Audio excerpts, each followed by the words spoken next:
Hello students, पिछली वाली video में हमने अपनी एक्सरसाइज 3.2 के क्वेश्चन करे थे second and third and fourth. जो आज वाली वीडियो है ये उसी एक्सरसाइज की कंटिन्यू है 3.2 की।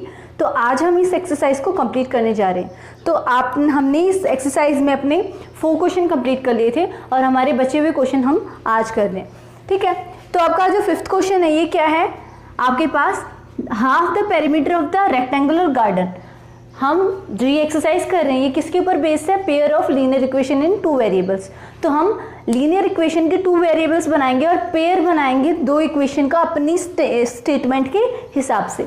ठीक है, तो आपके पास बोल रखा है half the perimeter of rectangular garden whose length 4 metre more than its width is 36 metre. आपसे बोला गया है जो इसकी लेंथ है वो इसकी विड्थ से 4 मीटर एक्स्ट्रा है दूसरी स्टेटमेंट में, और फर्स्ट स्टेटमेंट में क्या बोला गया है, half the perimeter of A rectangular garden. तो सबसे पहले जब हम अपना आंसर स्टार्ट करते हैं तो हम लेट करेंगे हमारा एक्स वेरिएबल जो सबसे पहले है लेंथ, देन लेट करेंगे length of garden is equal to X metre and width जो इसकी चौड़ाई है वो कितनी मानेंगे हम, क्योंकि 2 वेरिएबल्स है देन हम क्या मानेंगे y metre. Okay, then length आपकी गार्डन की क्या है x मीटर एंड विड्थ आपकी क्या है गार्डन की y मीटर हमने मान ली। फिर आपसे बोला गया है half of the perimeter of the rectangular garden. First statement ये है, तो हमें पता है जो रेक्टेंगुलर गार्डन होता है उसका पेरीमीटर क्या होता है, पेरीमीटर ऑफ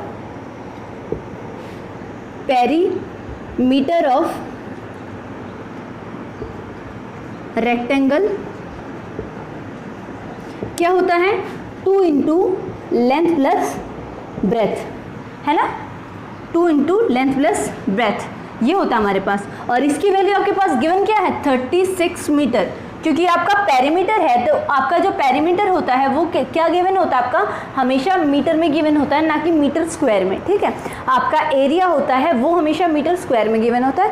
वॉल्यूम जो भी आपसे पूछी जाती है किसी भी ऑब्जेक्ट की वो क्यूब में होती है, तो मीटर में है तो आपका क्या है perimeter of the rectangular garden. ठीक है, तो पेरीमीटर ऑफ रेक्टेंगुलर गार्डन आपके पास ये है और ये किसके इक्वल है 36 के इक्वल, तो हम रख देते इसको 36 के इक्वल। देन 2 इंटू हमारी L क्या है x प्लस विड्थ क्या हमारे पास y is equal to 36 metre, then x plus y is equal to ये मल्टीप्लीकेशन में इधर आके डिवाइड में देन 36/2, देन 2 1 2 एंड 2 1 एंड 18 आ गया आपका। यहाँ से आपका क्या आ जाएगा x plus y is equal to 18। ये आपकी इक्वेशन फर्स्ट बन गई है। ठीक है, हमने यहाँ तक के अपनी इस स्टेटमेंट के हिसाब से अपनी इक्वेशन फर्स्ट बना दी है। ठीक है, अब आगे करते हैं हमारे अगली स्टेटमेंट के हिसाब से अपनी सेकेंड इक्वेशन को। तो आपके पास बोल रखा है whose length is 4 metre more than its width. Sorry, कह रखा है जो लेंथ है वो 4 मीटर ज़्यादा है उसकी विड्थ के। तो वही वाली बात हो गई, कैसे वाली, कि हम दोनों इक्वेशन को इक्वल करने के लिए कह रहे हैं ये आपकी 4 ज़्यादा है, आपकी 4 ज़्यादा है, तो इन दोनों को इक्वल करने के लिए मैं इसमें क्या कर दूंगी 4 को ऐड कर दूंगी। अगर करा जाए तो x - 4 is equal to y कर सकते हैं, ये भी आपकी इक्वेशन राइट होगी। पर मैंने आपको क्या बोला था, मोर का कॉन्सेप्ट है तो हम हमेशा इसको प्रेफरेंस देते हैं ना कि नेगेटिव को। ये भी आपका राइट है बिल्कुल, ये y है यहाँ पर, ये भी बिल्कुल राइट स्टेटमेंट है। पर आप इस स्टेटमेंट को क्यों लिखते हो, क्योंकि आपके पास 4 मोर देन की बात हो रखी है, ना कि ये बोल रखा है कि आपकी जो है विड्थ वो 4 लेस है, लेंथ है ना। आपसे क्या बोला गया कि लेंथ आपकी 4 मीटर मोर देन है इसकी विड्थ से, है ना। तो लेंथ का कॉन्सेप्ट बोल रखा, तो हम लेंथ के इक्वल करने के लिए, इक्वालिटी करने के लिए इसको मानेंगे। देन इक्वेशन ये हो गई आपकी सेकंड। अब आपसे पूछा गया है find the dimension of A garden, मतलब आप लेंथ एंड ब्रेथ दोनों के दोनों फाइंड आउट करो। तो सबसे पहले आपकी इक्वेशन में x इज इक्वल टू क्या है y प्लस 4 ये है आपके पास। तो आप x की वैल्यू मतलब इक्वेशन सेकंड को किस में पुट कर लेंगे, इक्वेशन 1 में, है ना। ये तो ऑब्वियस वाली बात है, अगर एक के इक्वल में समथिंग है तो उसको पुट कर लेंगे इसमें। ठीक है, तो हम पुट कर लेते हैं, put the equation, put the value of x in equation first by equation second. हम इक्वेशन 1 में x की वैल्यू पुट कर लेते हैं, किससे? बाय इक्वेशन सेकेंड से, इक्वेशन सेकेंड से। देन करते हैं आगे। देन आपका है x plus y is equal to 18 और आपकी x की वैल्यू क्या है? y plus 4। Then y plus 4 और plus y is equal to 18। Then is equal to y and y आपके पास हो जाएगा 2y is equal to 18। Then 4 इधर प्लस का इधर आके माइनस का, ये माइनस और 4 इन दोनों को माइनस करेंगे। देन आपका यहाँ पर आ जाएगा 14। Okay, then 2y is equal to 14। Then y is equal to 7। तो y की वैल्यू कितनी आ गई बेटा? 7। तो y की वैल्यू 7 है। अब सीधा का सीधा ये हमारी बन गई y की वैल्यू 7। अब हम क्या करेंगे, इसको मान लेंगे इक्वेशन थर्ड। ठीक है, इक्वेशन थर्ड ना मान के ऐसे भी कर सकते हैं, put the value of y in equation second. ठीक है, या इक्वेशन थर्ड मान लो, आपकी मर्जी है। तो मैं यहाँ कर दे रही हूँ put the equation third in equation first. हम इक्वेशन थर्ड को सेकंड में पुट करते हैं, क्योंकि आपके पास यहाँ है x की और y फाइंड आउट करनी। हमने y की तो फाइंड आउट कर लिया, आपकी कितनी आएंगे? 7। अब क्या करेंगे, x is equal to y plus 4 है। देन y की वैल्यू आपके पास क्या है? 7 plus 4। Then x is equal to 11 metre, 7 metre. तो आपका क्वेश्चन कंप्लीट होता है। आपसे पूछा गया था कि डायमेंशन बताओ गार्डन की, मतलब लेंथ एंड ब्रेथ, विड्थ है जो ब्रेथ, उसकी आप मेजरमेंट बताओ कितना कितना है। तो आपकी विड्थ तो आ गई 7 एंड लेंथ है आपकी 11। अगर बेटा बाई चांस अगर आप जो आपकी y की वैल्यू है उसको सेकंड में ना पुट कर अगर आप फर्स्ट में भी पुट कर दे तो भी आपका आंसर सेम ही आना था। ठीक है, ऐसी कोई बात नहीं है कि आप किसी भी इक्वेशन में, इक्वेशन आपकी सेटिस्फाई वही होती है, आप x या y की वैल्यू वही मानते हो जो आपकी दोनों की दोनों इक्वेशन को क्या करें? सेटिस्फाई करें। सिंपल सी बात है। अगर यहाँ करोगे x plus 7 is equal to 18, then x is equal to 18 minus 7, then x is equal to 11, यहाँ भी आपकी सेम आएगी। ठीक है, तो वो आपकी मर्जी, आप इक्वेशन 1 में पुट करना चाहते हो या इक्वेशन सेकेंड में। ओके गाइज, देन आपके पास 6th क्वेश्चन आपके पास गिवन है कि आपके पास एक इक्वेशन ये गिवन है और आपको इसको एक और इक्वेशन आपको पुट करनी है अपने हिसाब से कि वो इस तरीके की या इस तरीके की या इस तरीके की इक्वेशन ज्योमेट्रिकली रिप्रेजेंटेशन करे। ठीक है, तो क्वेश्चन आपके पास कुछ इस तरीके से है। यू हैव द आपके पास गिवन इक्वेशन ये दे रखी है और आपको अपनी तरफ से कुछ ऐसी इक्वेशन बनानी है। कौन सी इक्वेशन? जिसमें आपके जो वेरिएबल्स हैं वो कितने होंगे? 2 होंगे, x एंड y। तो वेरिएबल्स 2 होंगे और वो ज्योमेट्रिकली रिप्रेजेंटेशन कैसी होनी चाहिए? या तो इंटरसेक्टिंग, मतलब कि आपके पास पार्ट है 6 का फर्स्ट पार्ट इंटरसेक्टिंग होनी चाहिए, 6 के सेकंड पार्ट में कॉन्सिडेंट लाइन होनी चाहिए और 6 के थर्ड पार्ट में आपके पास पैरेलल लाइन होनी चाहिए। तो आप अपने हिसाब से ऐसा एग्जाम्पल पुट करेंगे। तो आइए स्टार्ट करते हैं अपने इस क्वेश्चन को। हालांकि ये इतना इम्पॉर्टेंट नहीं है आपका क्वेश्चन, पर फिर भी आपको पता होना चाहिए कि हम कैसे कैसे बना सकते हैं अपनी इंटरसेक्टिंग को, कॉन्सिडेंट को या पैरेलल को। तो सबसे पहले है आपके पास 2x plus 3y minus 8 equal to 0। ये आपके पास इक्वेशन फर्स्ट गिवन है।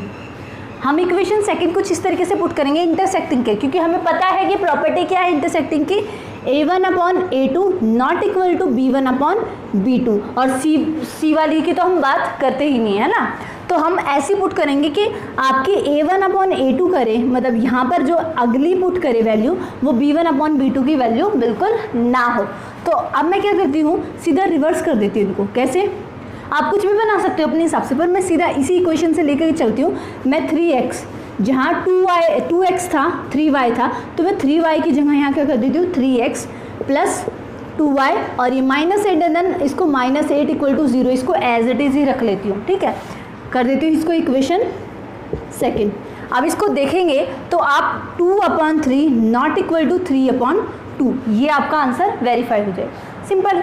नेक्स्ट करते हैं कॉन्सिडेंट लाइन। तो हम सबसे पहले स्टैंडर्ड इक्वेशन जो हमें गिवन है -8 इक्वल टू 0 और इसकी हमें प्रॉपर्टी पता है क्या है, a1 upon a2 equal to b1 upon b2 equal to c1 upon c2। ये है आपके पास।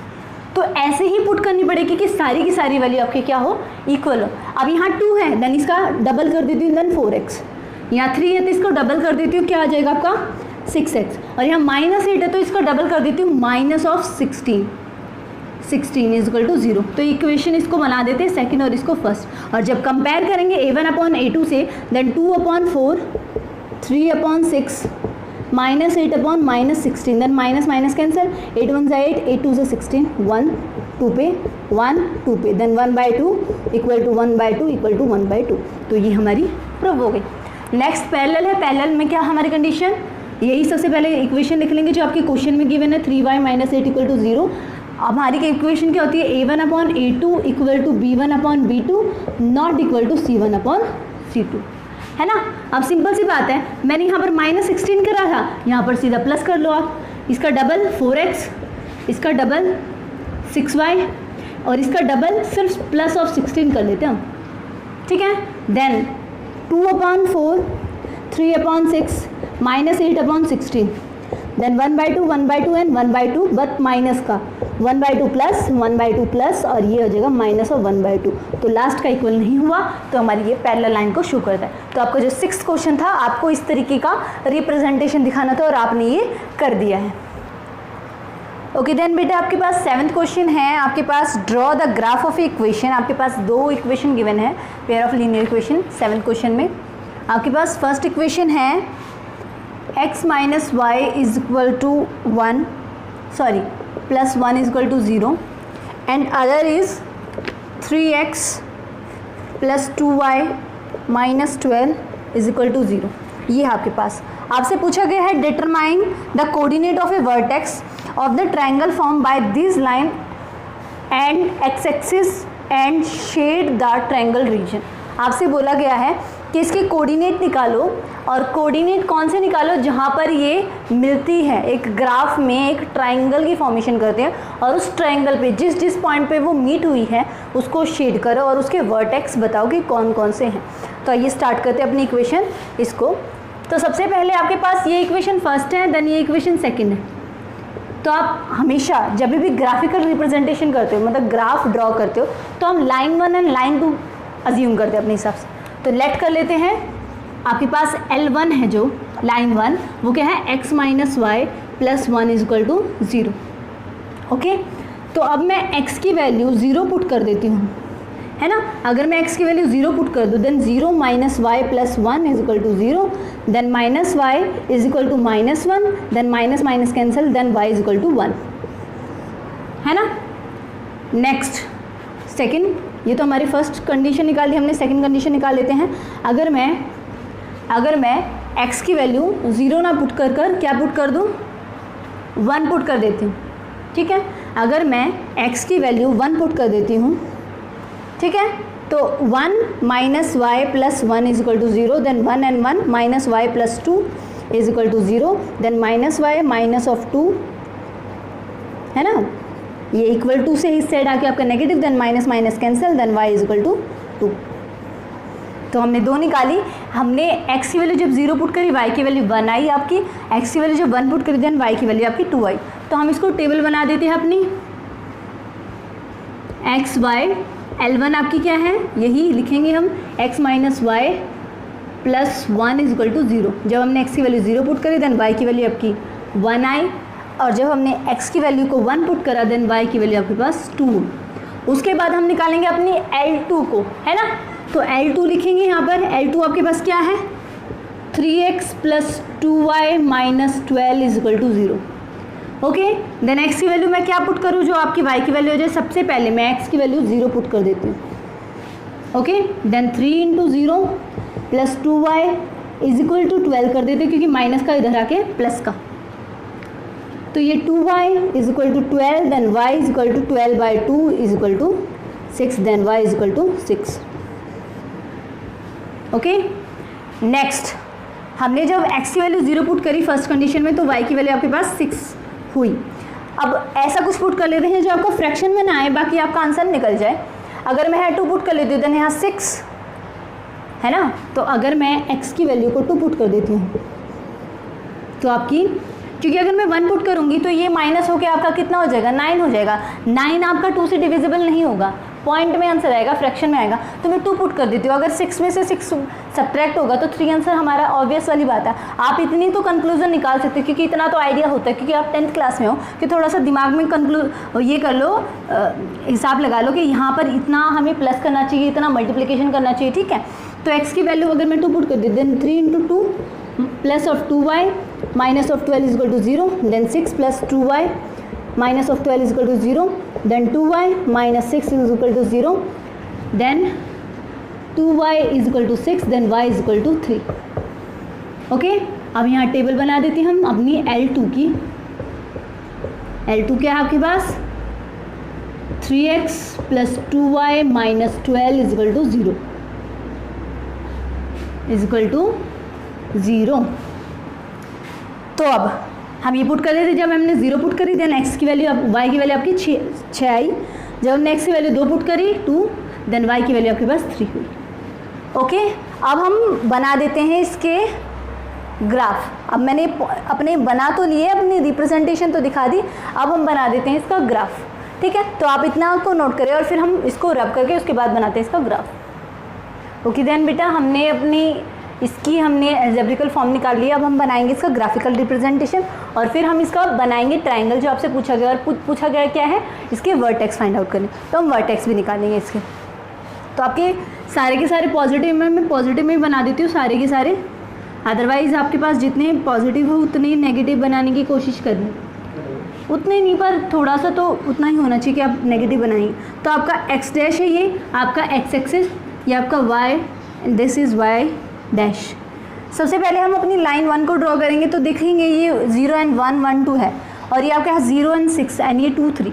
तो हम क्या कर लेते हैं, 1 1 के गैप पे कर लेते हैं, 0 यहाँ 1, यहाँ 2, यहाँ 3, ये स्ट्रेट नहीं है, स्ट्रेट अब हुई है, ये यहाँ पर नहीं है, 4, ये 5 आपका, ये 6 आपका। इनके बीच में गैप आपका मेंटेन रहना चाहिए जितना आपका सब, क्योंकि आपके पास जो ग्राफ पेपर होता है उस पर ईजिली बन जाता है आपका 5 एंड यहाँ 6। ओके नेक्स्ट, ये 1 क्योंकि ये ओरिजिन है, 1 2 3 4 5 6, यहाँ 7 कर देते हैं, यहाँ भी 7 कर देते हैं। ओके, यहाँ पर ले लेते हैं -1 -2 -1 एंड -2। ओके देन सबसे पहले आपका क्या गिवन है, x की वैल्यू 0, देन y की वैल्यू 1। x की वैल्यू जब 0 तो y की वैल्यू 1। नेक्स्ट, x की वैल्यू जब 1 देन y की वैल्यू 2, x की वैल्यू 1 देन y की वैल्यू आपकी 2। तो ये कुछ इस तरीके से ड्रॉ होगा आपका।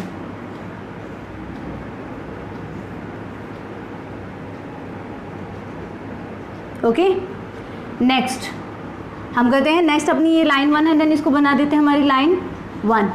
नेक्स्ट है आपका लाइन 2 के लिए रिप्रेजेंटेशन, देन 0 and 6।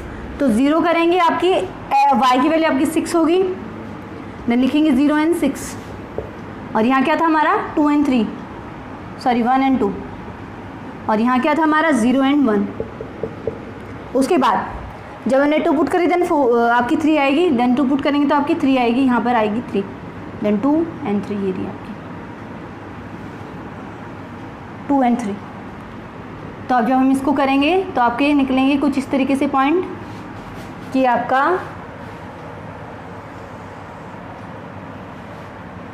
इस तरीके से पास होगा।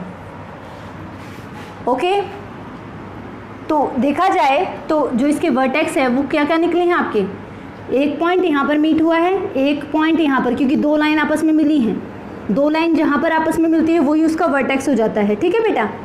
जहाँ पर 2 लाइन आपस में मिलती हैं, कोई भी 2 लाइन आपस में मिलती हैं, वो उसका क्या हो जाता है, वर्टेक्स हो जाता है। किसी भी ट्राइंगल के अंदर आपके 3 वर्टेक्स होते हैं बेटा, किसी भी ट्राइंगल के अंदर आपके 3 वर्टेक्स होते हैं, ठीक है। तो आप इसको पूरा शेड कर देंगे, और इसके वर्टेक्स कौन कौन से हैं, देखो बेटा, एक तो ये निकलेगा 0 and -1, 0 and -1, और एक ये निकलेगा जहाँ पर मीट हुआ है, देन इसका हमारे पास कुछ नहीं है, यहाँ पर मीट हुआ है तो क्या है 0 0 and 4, और ये कहाँ मीट हुआ हमारे यहाँ, क्या वैल्यू है यहाँ 2 and 3। तो इसके वर्टेक्स कितने हो गए हमारे पास, वर्टेक्स हमारे पास हो गए 3, कौन कौन से, 0 and -1, 2 and 3 एंड 0 and 4। तो ये इसके वर्टेक्स हो गए और हमने इसको पूरे को क्या कर दिया, शेड कर दिया। जो आपका 7th क्वेश्चन है वो कंप्लीट होता है और इसके साथ आपकी एक्सरसाइज भी कंप्लीट होती है। मिलते हैं नई वीडियो में नई एक्सरसाइज के साथ। ओके।